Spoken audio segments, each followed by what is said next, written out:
The courtyard was silent, but for the crackle of torches and the low hum of the crowd. A kneeling Ronin, wrists bound with frayed hemp rope, faced the stone steps where the Daimyo would soon pass judgment. His armor was stripped away, his blade confiscated. All that remained was posture. Straight back, unyielding gaze. The elders stood above him, robes heavy with authority, accusing him of murder, of spilling sacred blood within the temple. He did not deny it. He did not speak at all. Rain began to fall, soft and deliberate, beading across his bowed head. Every droplet sounded like a second ticking toward his death. Then, as the verdict neared, a figure broke the stillness. The daimyo's daughter stepped forward, the hem of her white silk robe darkened by the mud. Her voice was steady, her eyes unblinking. 4 words left her lips, and everything stopped.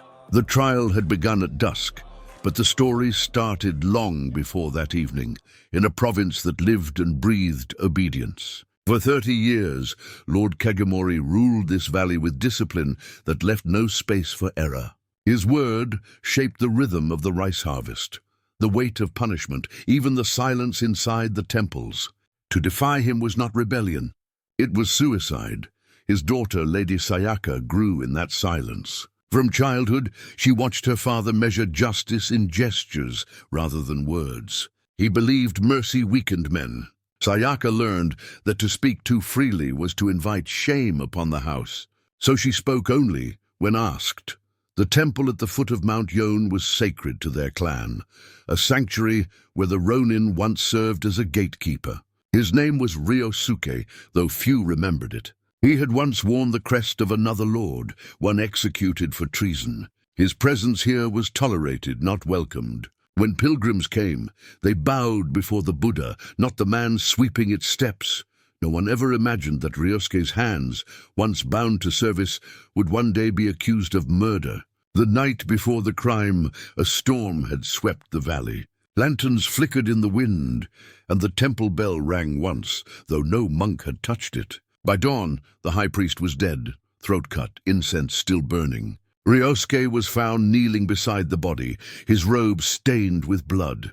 The guards dragged him to the manor before sunrise. He offered no defense, not a word. To many, that silence was confession enough. Within the great hall, the elders debated what justice required. An outsider brings impurity, one said. Yet he guarded the temple faithfully for years, another countered. Their voices rose like crows fighting over grain. At the head of the room, Lord Kagemori listened without expression. He turned once toward his daughter, seated beside him, her hands folded in her lap. "You have heard the charges," he said. "What does your heart tell you?" Sayaka lowered her gaze. "That truth has weight, father, and sometimes it is heavier than words." He dismissed her comment with a wave. A woman's heart wavers with pity. The law does not. Outside, the rain began to fall again, washing through the courtyards, down the stone gutters toward the temple below. Peasants gathered near the gates, whispering about the Ronin's curse. Some swore they'd seen him pray for forgiveness under the storm. Others said the dead monk had confessed something before he died, a sin buried deep within the clan itself. But no one dared speak it aloud. Sayaka watched from behind the paper screen that separated her from the trial. Her father's men prepared the square, torches, a blade, a crowd.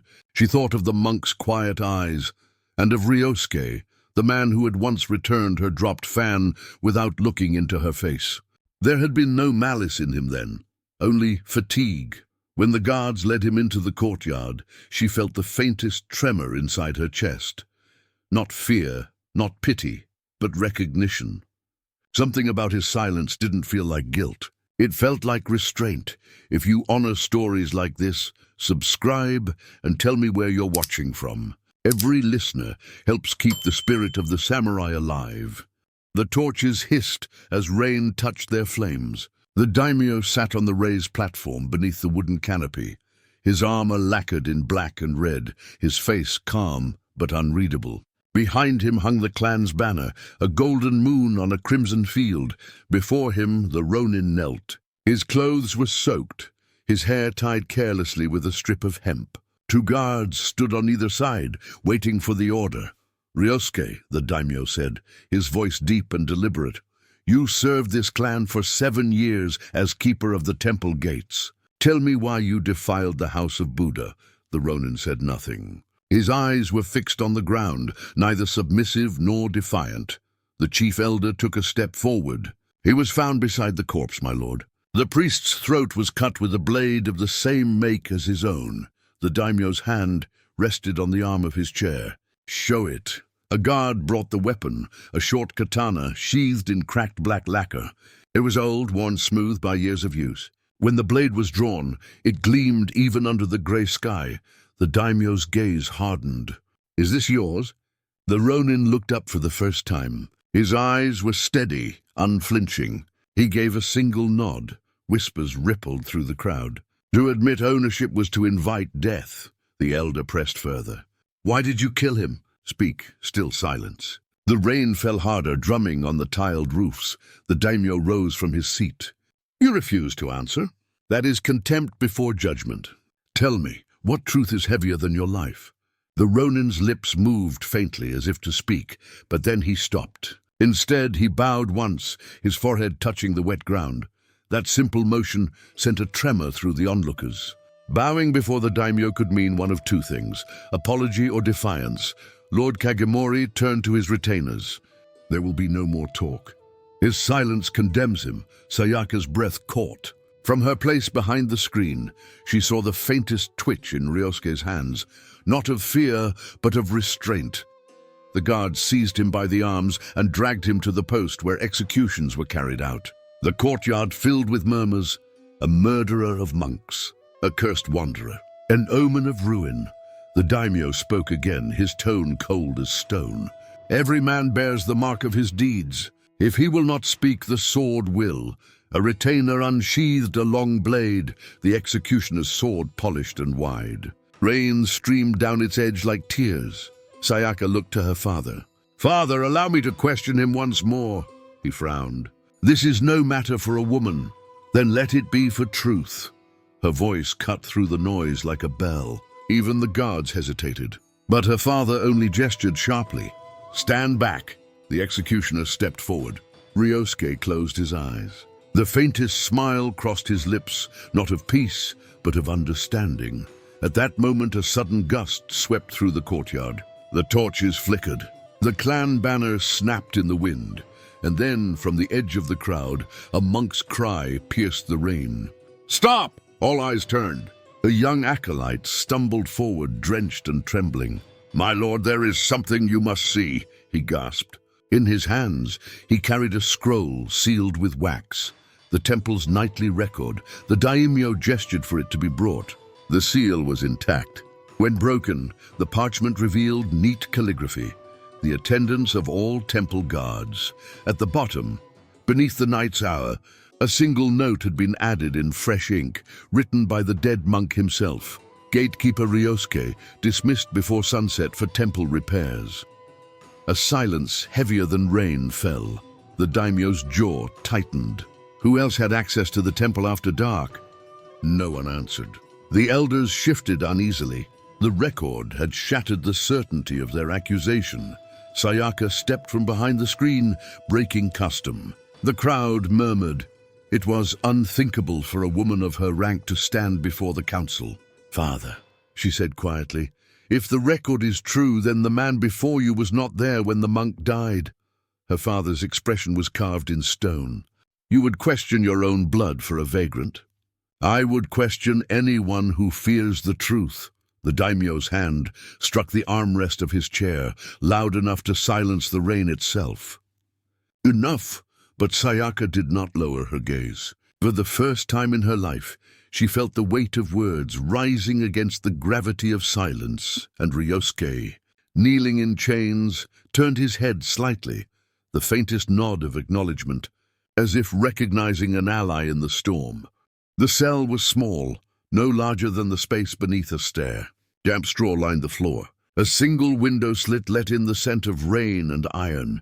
Ryosuke sat motionless, his wrists still bound. The ropes had carved faint grooves into his skin, but he didn't move to ease them. He watched the faint light shift across the floorboards, counting breaths the way monks count prayers.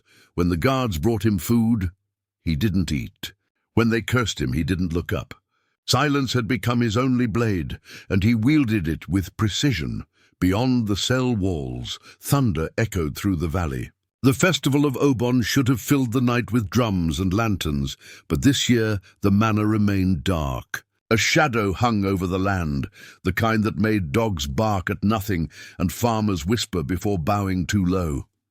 Inside the main hall, Lord Kagomori sat surrounded by his council. His fingers drummed against the lacquered table. "The scroll proves nothing," he said. "Records can be forged. The monk is dead. The word of a corpse carries no weight." The chief elder nodded eagerly. "My lord speaks truth. Mercy invites weakness. If we falter, the clan will question your rule." But not everyone agreed. An older retainer, grey-haired, scarred, with eyes that had seen too many winters, spoke carefully. "My lord, the man's silence. It does not feel like guilt. Perhaps he protects someone." The daimyo's gaze turned sharp. "And who would a vagrant protect?" The retainer lowered his head. "Perhaps the one who showed him mercy." The room went still. Kagomori's eyes drifted toward the far corridor, where Sayaka's sandals had just echoed past the screen door. She walked alone to the garden, where the rain had quieted into mist. Her reflection trembled in the pond's surface, a ghost staring back at her in white silk. When she was a child, her father had once said, "A man's worth is measured by how he dies," but she had never believed that was the full truth. Watching the Ronin kneel beneath her father's blade, she'd seen something else, a man whose death would serve another's deceit. She knelt beside the pond, touching the water's edge. "Who are you really, Ryosuke?" she whispered. "And what vow binds your silence?" Behind her, soft footsteps. The grey-haired retainer approached, carrying a folded cloth. "My lady," he said quietly, "forgive my intrusion. But you must be careful. The hall whispers your name tonight." She turned to him. "Then let them whisper louder. You have your father's fire," he said, lowering his gaze. "But remember, fire burns what it tries to save." Sayaka unfolded the cloth. Inside was a small charm, a fragment of the temple bell's rope, frayed and blackened by smoke. "Where did you find this?" "In the ashes behind the temple altar," he said. "After the storm." Her eyes narrowed. "The storm," he nodded. "The night the monk died." Sayaka's thoughts quickened. The bell had rung once. She remembered it. No monk had been near the tower, yet someone had pulled the rope from inside. She rose. "Take me to the prison." The retainer hesitated. "Your father forbade." "Then you'll disobey quietly." The path to the cells was dark, lined with stone lamps that had long gone out. The smell of damp earth and rust filled the air. When they reached the door, she signaled for the retainer to wait. Inside, Ryosuke sat unmoving, his shadow stretching across the floor like ink. Sayaka knelt just beyond the bars. "For a moment," she said nothing. "You were dismissed before sunset," she began softly. "The monk's record proves it." He looked at her, unblinking. "So why do you remain silent?" He did not answer. She studied him. The lines of exhaustion, the faint scar near his jaw, the calmness that didn't belong to a criminal. "Was it loyalty?" she asked. "Fear or shame?" His voice came at last, low and steady. "None of those." It was the first sound she had ever heard from him. "Then what?" Ryosuke's gaze drifted toward the slit of light in the wall. "Truth," he said. "It is not mine to give." The word struck her harder than any confession. She leaned closer, voice trembling. "If you die with it, what becomes of justice?" "Justice survives," he said. "Men do not." Footsteps echoed from the corridor, guards approaching. Sayaka rose quickly, concealing the charm in her sleeve. Before she turned to leave, she whispered, "If you trust me, I will find what you protect." He didn't move, but his silence shifted, no longer defiant, but resigned. As the door closed behind her, Ryosuke exhaled slowly. The sound was almost a sigh, almost a prayer. The torchlight flickered over the cell walls, revealing faint brush marks on the stone, lines etched by a nail, forming a shape. It was a moon, the same golden moon that marked the Daimyo's crest. Dawn came gray and wordless. The manor stood under a pale sky, roofs slick with dew. Inside the women's quarters, Lady Sayaka sat by a lacquered box, the temple charm laid before her like a forbidden relic. She traced its frayed edge with her finger. The rope had been cut clean, not torn. Someone strong and practiced had done it. A servant entered, bowing deeply. "My lady, the council gathers again at noon. Your father has ordered the Ronin sentence to proceed." Sayaka's expression didn't change. "Has the monk's chamber been sealed?" "Yes, my lady, by your father's command." "Then unlock it." The servant froze. "I cannot." Sayaka met her gaze. "Then you did not hear my question." Moments later, Sayaka walked through the empty corridors of the temple, the air heavy with incense gone stale.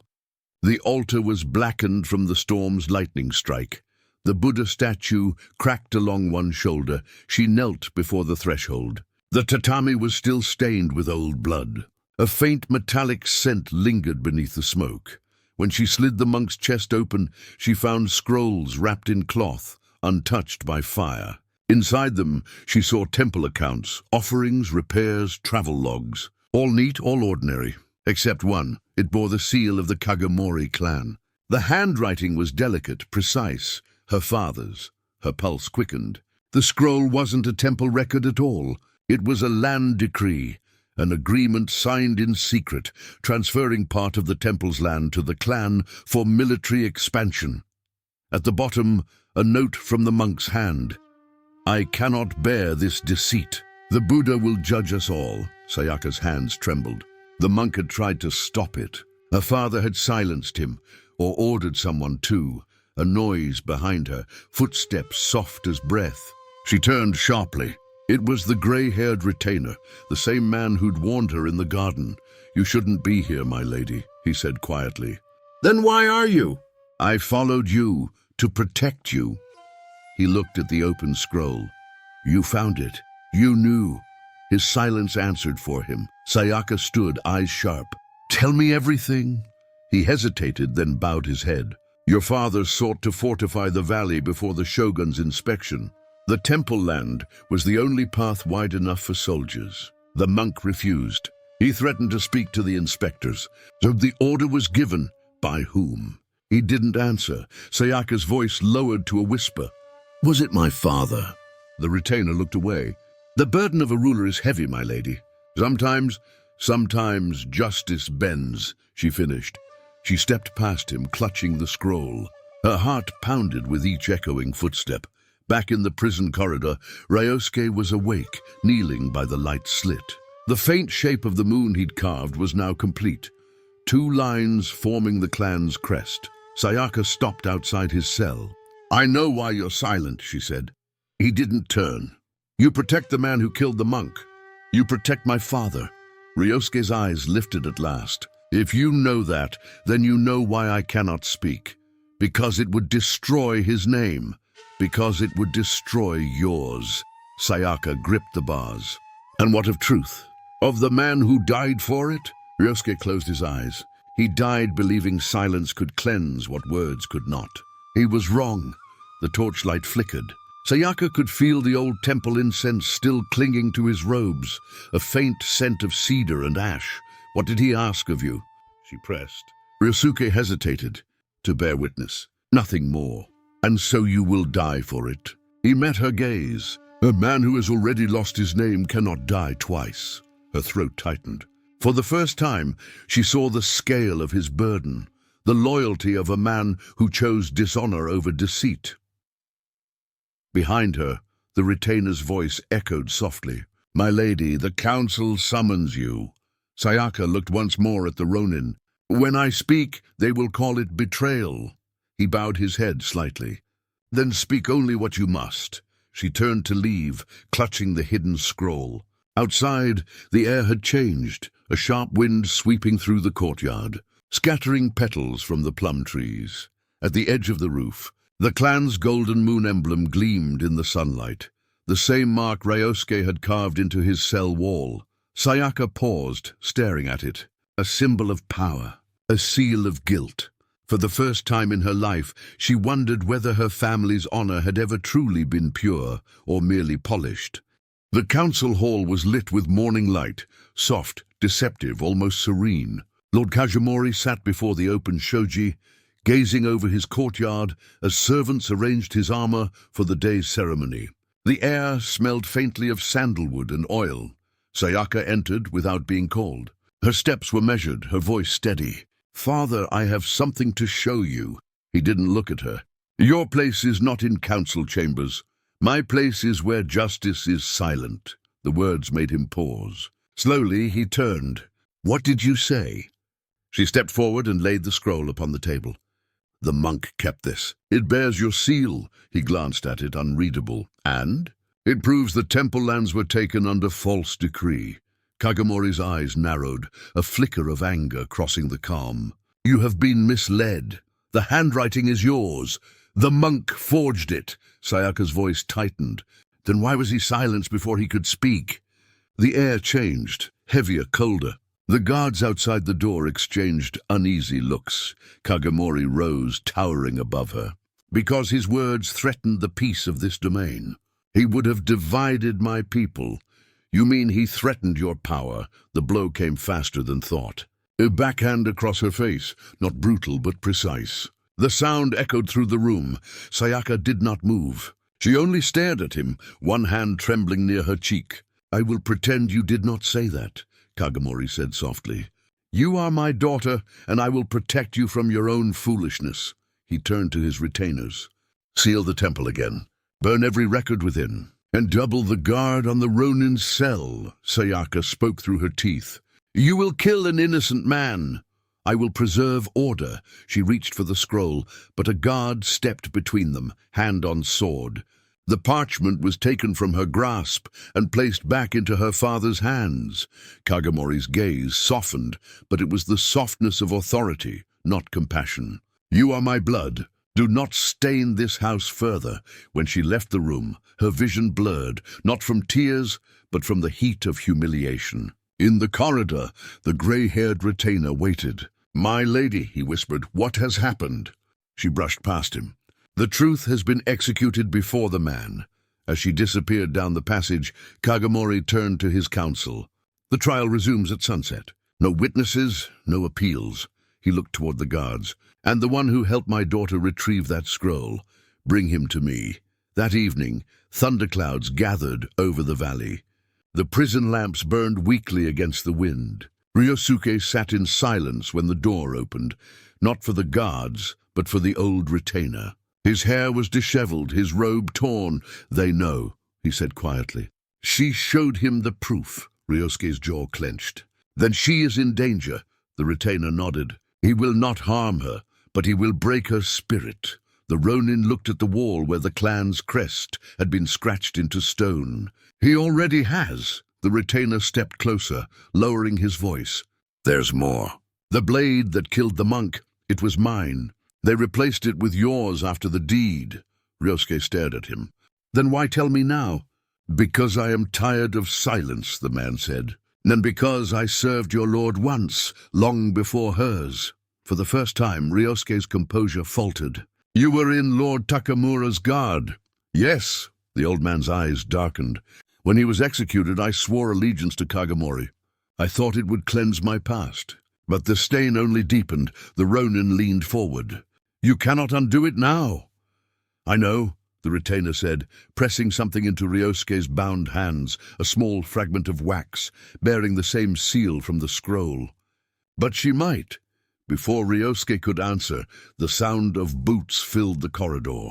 The retainer turned toward the noise. "Forgive me, my friend. This is the only way left." He stepped into the open hallway as the guards approached. They seized him instantly. He did not resist. When the Daimyo arrived moments later, he bowed low. "My lord," he said, voice firm, "I alone forged the decree. The Ronin and the monk were innocent." Kagomori's expression didn't change. "You lie to protect the girl." The retainer shook his head. "No, my lord. I lie to protect the memory of a man I once betrayed." The daimyo's hand lifted. The order was silent. One motion, steel against throat.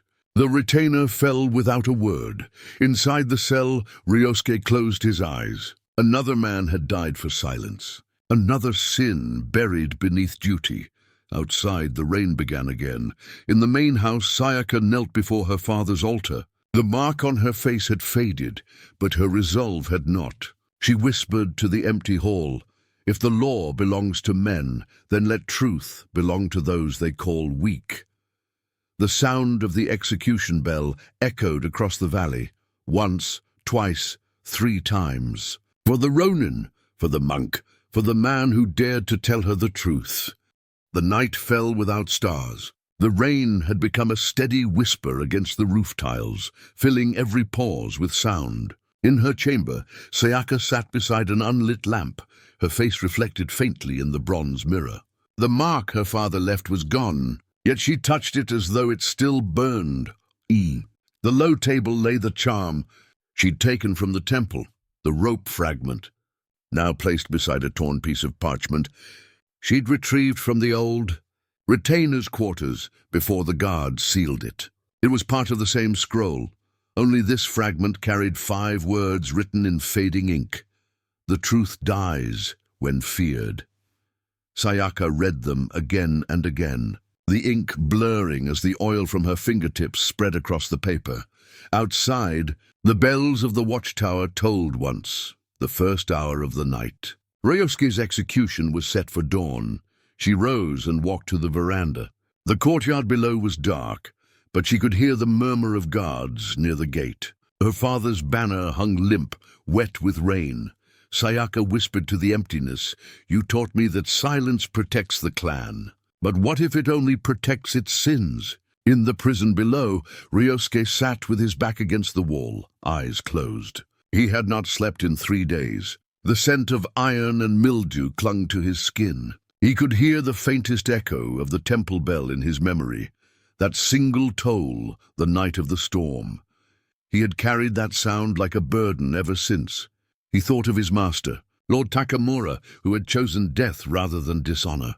He remembered kneeling beside the body of a man he admired, blade still warm, loyalty still intact. He had sworn then to never again draw his sword for a lie, and yet here he was, condemned for a lie not his own. He opened his eyes. The scratch marks on the wall formed the clan's crest, but beneath them he began carving something else, 4 characters. Slowly, carefully, with what little strength remained. Each stroke was deliberate, the motion of a man carving his final words into the world. When he finished, he looked at the faint inscription and exhaled. It read, "Truth needs witnesses." Sayaka moved through the manor's corridors like a ghost. Every paper screen she passed seemed to hide eyes, whispers. When she reached the armor hall, she paused. Her father's armor stood there, black and red lacquer, polished to perfection, the family crest bright on its chest. She ran her hand across it, feeling the cold lacquer beneath her fingertips. She thought of the men who'd bowed before that symbol, of the monk who'd died for refusing to honor it, of the Ronin who'd chosen silence rather than betray it. She realized they had all served the same illusion, that honor was something granted by power. Her resolve hardened. From a chest beneath the armor, she drew a small dagger, ornamental, meant for ritual, not battle. The blade was short, the handle wrapped in faded silk. She slipped it into her sleeve and left the hall. As she walked toward the outer courtyard, she was stopped by a guard. "My lady, it's forbidden to pass this hour." She looked up, rain dripping from her hair. "Do you fear a woman in the dark?" The guard hesitated, then stepped aside. Her sandals brushed against wet stone as she approached the prison. The guards at the entrance straightened nervously. "I come by my father's order," she said, "to deliver his last command." They bowed without question. Inside, Ryosuke looked up as the door slid open. His eyes reflected the faint torchlight. "You should not be here," he said quietly. "Neither should you," she stepped closer. "I found the decree. The proof is gone, but I remember every word." He studied her face. "If you speak them, you will share my fate." "Then let it be shared." He shook his head. "No, the truth must live beyond both of us." Her voice trembled. "My father will kill you. He may already have killed the man who helped me. How long should we wait for righteousness to act?" Ryosuke's reply came after a long silence. until the act itself becomes righteous. She closed her eyes, tears mixing with rain. You speak as if your death will change him. It won't, he said softly. But it may change you. Sayaka knelt beside him. Between them lay the bars, wood slick with moisture. Tell me then, what were the monk's last words? Ryosuke hesitated. When he finally spoke, it was barely above a whisper. He said, "The daughter must see." Sayaka's breath caught. He knew. He knew the truth would reach further through you than through me. The words sank deep, heavier than grief, sharper than steel. She rose slowly. Then I will not fail him. The Ronin bowed his head, expression unreadable. Whatever comes next, let it be swift. It will be, she said, turning toward the door. As she stepped into the rain, the torchlight flickered behind her, casting her shadow across the prison wall, where her silhouette briefly crossed over the words Ryosuke had carved. Truth needs witnesses. A single flash of lightning lit the valley, and in that moment, both knew dawn would bring an ending, not of life alone, but of illusion. The horizon began to pale. Dawn crept over the valley like an old wound reopening. The execution platform had been rebuilt overnight, wood freshly lacquered. The clan's banner hung above it like a verdict.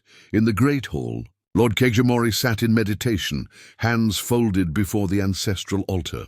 He did not pray, he calculated. For him, this dawn would wash away every stain, the monk's rebellion, the rumors, the hesitation in his daughter's eyes. By sunset, the clan's name would stand untarnished again.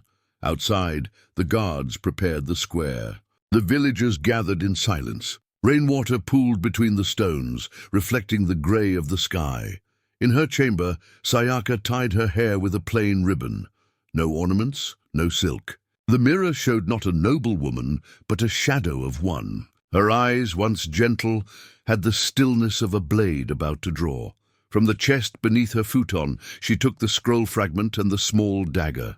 Both fit within her sleeve, she looked once toward the direction of her father's hall and whispered, "Forgive me, if forgiveness still belongs to me."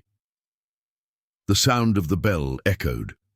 One long strike. Ryosuke was led from his cell, wrists bound, face expressionless. His steps were slow, deliberate. The rain had stopped, but the air carried the chill of iron.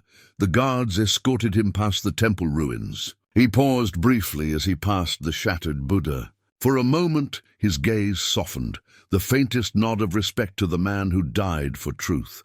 At the top of the hill, the executioner waited, tall, silent, his blade covered by a white cloth.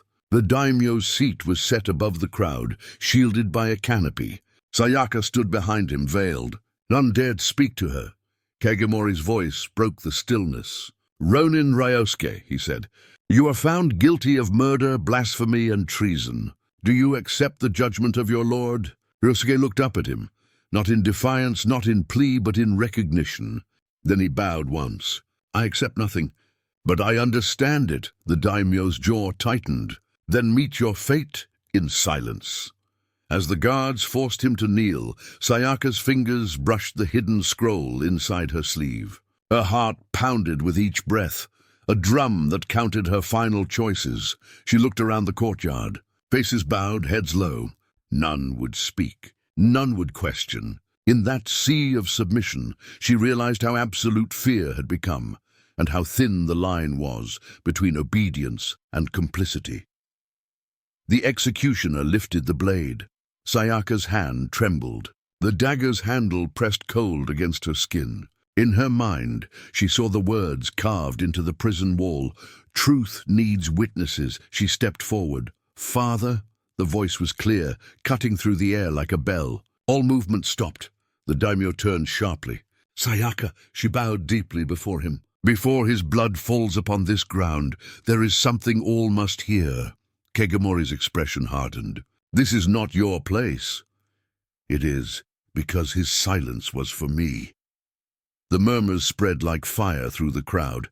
Sayaka straightened her back. "I hold proof that this man did not kill the monk. The decree you sealed took the temple lands unjustly. The monk resisted and was murdered for it.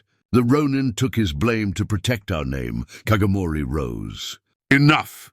But she didn't stop. Her voice grew steadier. You taught me that honor is heavier than life. If that's true, then it can also crush the soul of a man who carries it wrongly. The daimyo's hand trembled. Sayaka, you would destroy your own house? I would save what remains of its truth. The guards hesitated, looking between father and daughter. No one moved. Sayaka reached into her sleeve and held the scroll fragment high. The crowd gasped. The seal of the Kagomori crest glinted red under the morning light. This was his burden, she said, pointing toward Ryosuke. And it should have been ours. Her father's face drained of color. You know nothing of governance or sacrifice. I know that silence is no longer sacred, she said quietly. Kagomori took a step forward. Drop it! But Sayaka did not move. Her eyes locked on his. If you command it, I will obey. But when the people ask what became of the monk, of the man you condemned, and of your daughter, what will you tell them?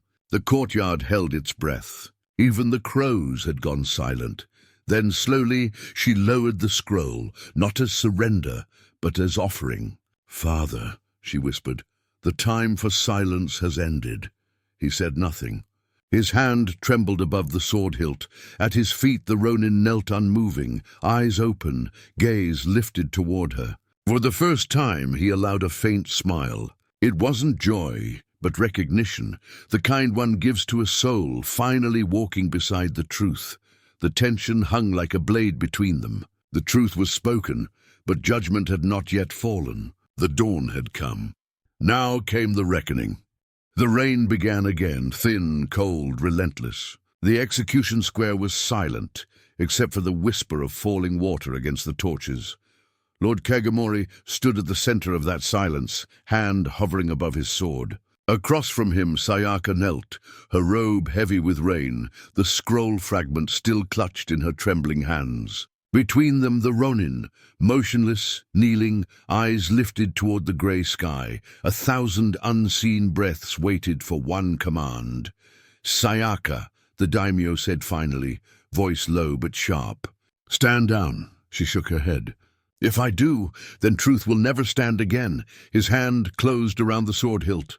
Enough, you speak like a child. No, she said, her voice barely above the rain.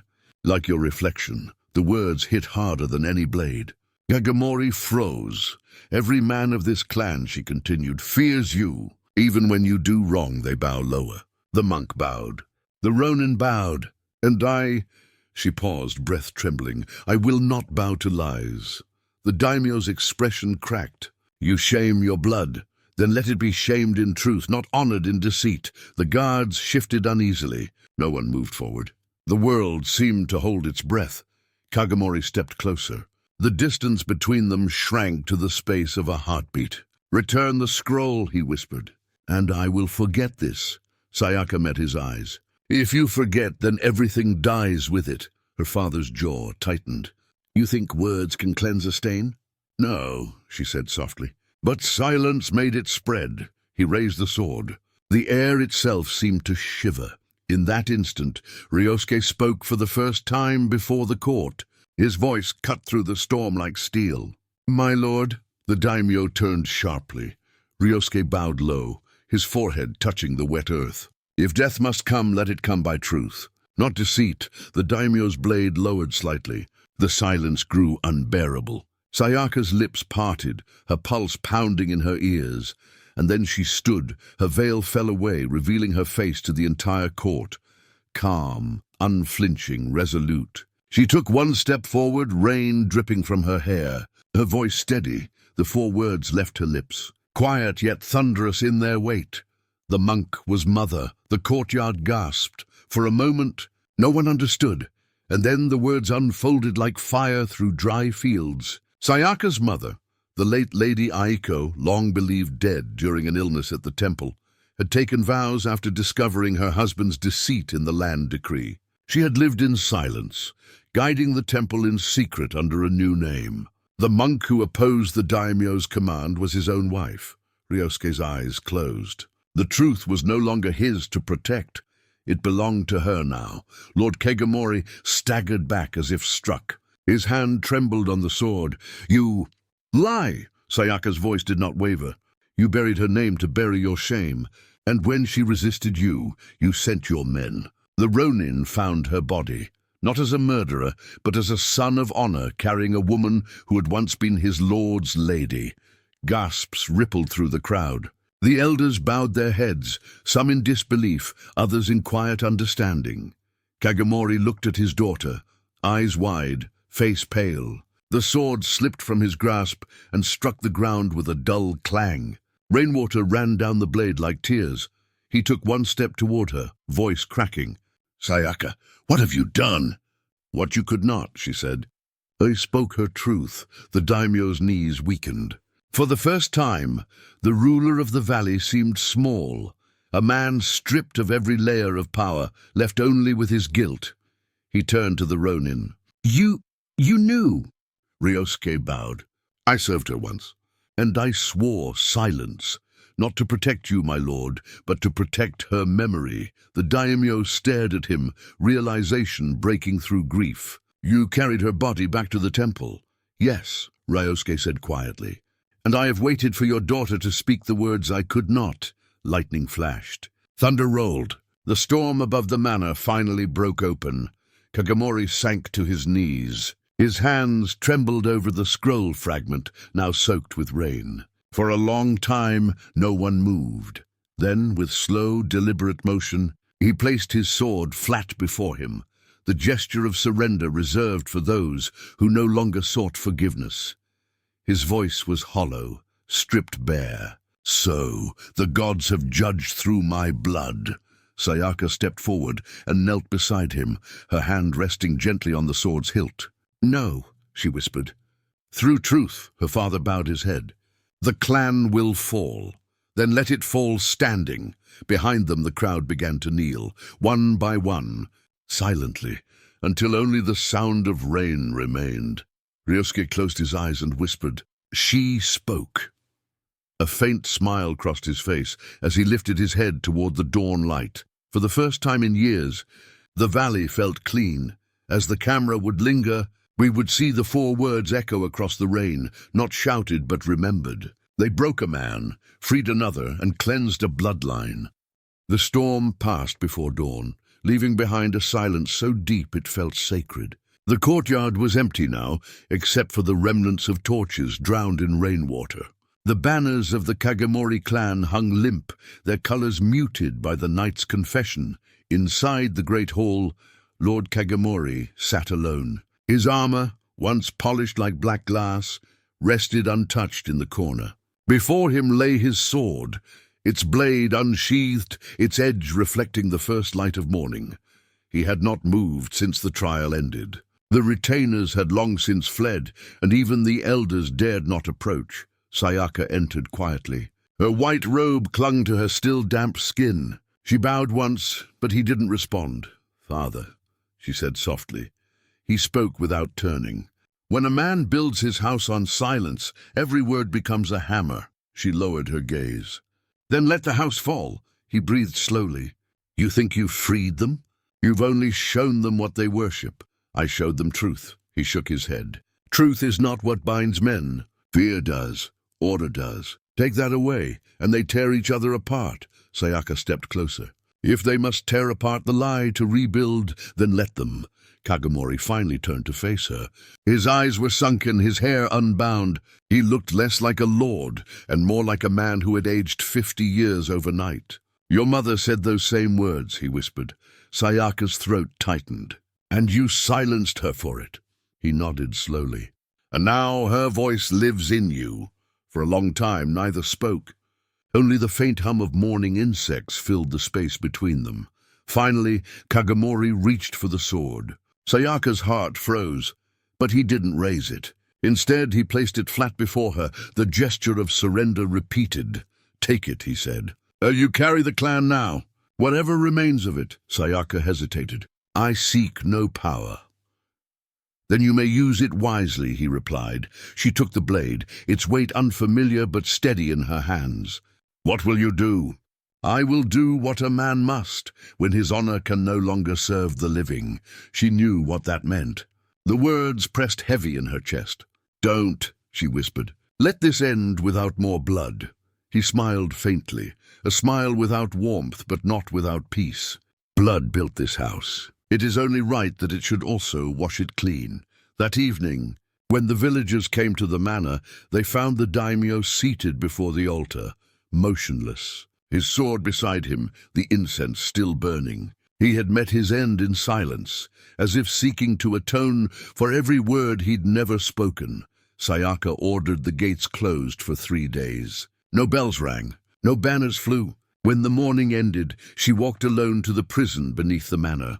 The door stood open. The cell was empty. For a moment panic seized her, until she saw the folded cloth placed neatly on the straw. The Ronin's rope bindings cut clean. Beside them lay the charm from the temple bell, now retied, its frayed edges bound in silk. She picked it up and smiled faintly. "You're free, Ryosuke," she murmured. At last. In the days that followed, word spread quietly through the valley. The daimyo had taken his life to preserve his name, they said. Others whispered another version, that his daughter's words had freed him from a greater sin. No one spoke of the Ronin. Some claimed he had vanished into the northern mountains. Others said he'd returned to the temple to rebuild what was lost. Sayaka never corrected them. She spent her mornings in the temple courtyard, sweeping the stones as Ryosuke once did. When the wind passed through the bell tower, she would pause, listening. The bell rang only once each day, not by hand, but by the breeze. She told herself it was enough. One evening, as the sun set behind the mountains, a shadow appeared at the temple gate, a figure in a tattered cloak, walking with calm purpose. He bowed deeply before her. "Lady Sayaka," she turned, her eyes widening. "You came back," Ryosuke smiled faintly. "The dead don't always rest. Some simply walk further." She gestured to the bell tower. "It rings for those who cannot speak." He looked up at it, then back to her. "Then it rings for all of us." The two stood there as the light faded, the air cool and still. Neither spoke again. There was nothing left to say, only the sound of the bell, soft, distant, and endless. Seasons changed. The valley of Kagemori grew quiet again, its rice fields silver under spring light. The banners that once marked the clan's rule had been taken down. In their place, the wind carried nothing, only the scent of cedar and earth after rain. The people spoke less of power and more of peace. For the first time in decades, no soldiers patrolled the mountain road. The manor gates stood open, and in the mornings, villagers would pass the temple and see a woman sweeping its steps, her white robes plain, her bow low. They called her the Lady of the Bell. Some said she was the daughter of a fallen lord. Others said she had no name, that she was a spirit guarding the valley from its own pride. She never corrected them.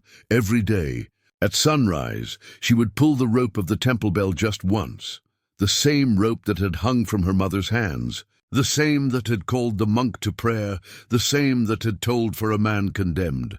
It no longer rang for death.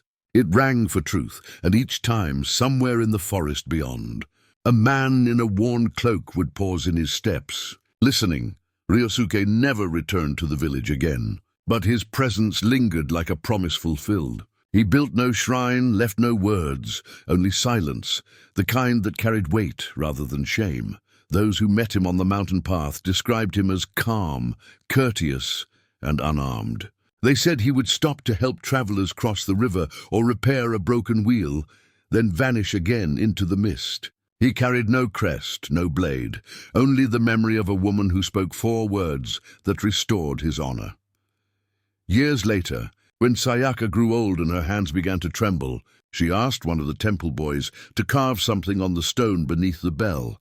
4 words, simple and precise. Truth needs witnesses still. When the boy asked what it meant, she smiled faintly. That even silence can speak, if hearts choose to listen. The bell rang that evening as the sun set behind Mount Yon. The valley shimmered in gold and shadow, and for a moment, the wind sounded like footsteps, slow, steady, retreating into eternity. Not long after, the temple bell rope frayed once more. When the villagers went to replace it, they found something hidden inside the woven strands, a single thread of red silk. No one knew where it came from, but the elders, remembering the tale, whispered that it belonged to the Ronin, who once knelt before judgment and never begged for mercy. They said that even after death, his vow had bound itself to the bell, so that each toll would carry not only truth, but the memory of restraint, courage, and silence unbroken. At the very end of her life, Sayaka sat beside the bell, the same one her mother had touched, and listened to its sound fading into the dusk. She remembered her father's last words, "Blood built this house," and she answered them quietly, and truth rebuilt it. Her breath left her gently, as if carried away by the same wind that once moved the banners of war. When the monks found her the next morning, her hands rested upon the rope. The bell had not rung, yet the valley felt awake, as though she had left not sound but stillness behind. They buried her beside the temple pond. No title was carved on her stone, only a single line, "The daughter who spoke."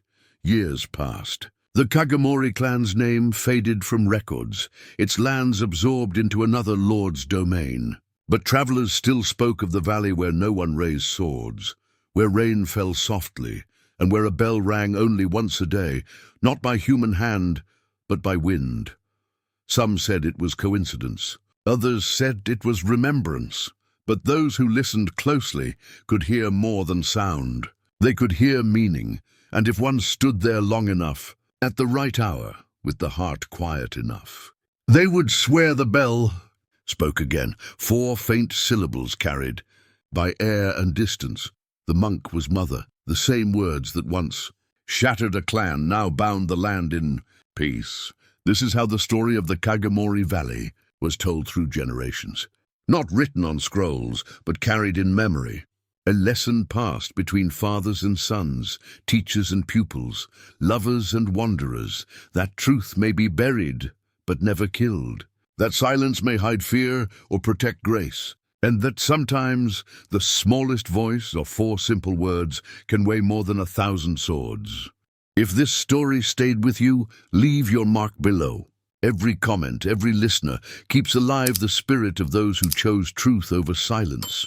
In every age, there are voices that risk everything to speak what others bury.